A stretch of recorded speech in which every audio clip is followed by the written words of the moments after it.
বাংলাদেশ জাতীয়তাবাদী দল বিএনপি যুবদল এবং জাসাস লিডস শাখার উদ্যোগে গত 7ই আগস্ট মঙ্গলবার লিডসের বাংলাদেশ সেন্টারে অনুষ্ঠিত হয় এক দোয়া ও ইফতার মাহফিল। মৌলানা সৈয়দ ফয়েজ আহমেদের পবিত্র কুরআন তেলাওয়াতের মাধ্যমে এবং লিডস বিএনপির সভাপতি জাহেদ আলীর পরিচালনায় শুরুতে শুভেচ্ছা বক্তব্য রাখেন বিএনপি নেতা মল্লিক হুসাইন আহমেদ হাসনু।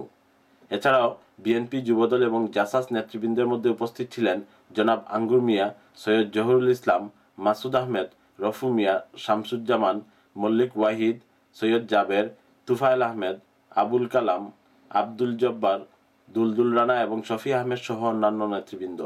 বক্তারা বলেন, শহীদ জিয়া পঞ্চম সংশোধনীর মাধ্যমে একদলীয় বাকশালীয় শাসন ব্যবস্থাকে খতম করে বহুদলীয় গণতন্ত্রের প্রবর্তন করেছিলেন। তিনি সংবিধানে বিসমিল্লাহ সংযোজন করেন।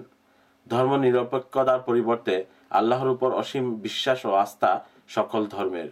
একতাটি ভারতকে খুশি করার জন্য তাদের ধূসর দুর্নীতিবাজ সুরঞ্জিতকে দিয়ে আওয়ামী সরকার মুছে দিয়েছে। জাতি হিসাবে আমাদের কর্তব্য এদেরকে বিচারের কাঠগড়ায় দাঁড় করানো।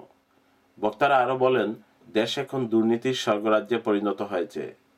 দ্রব্যমূল্যের লাগামহীন ঊর্ধ্বগতিতে দেশের মানুষ আজ দিশেহারা। দেশ ও জাতিকে রক্ষা করতে এ সরকারের পতন এখন জরুরি। শেষে মৌলানা আবু তাহেরের মুনাজাতের মধ্য দিয়ে ইফতারের শুরু হয়। লিডসের বাংলাদেশি সেন্টার থেকে Mohammad Zakaria, channel I news.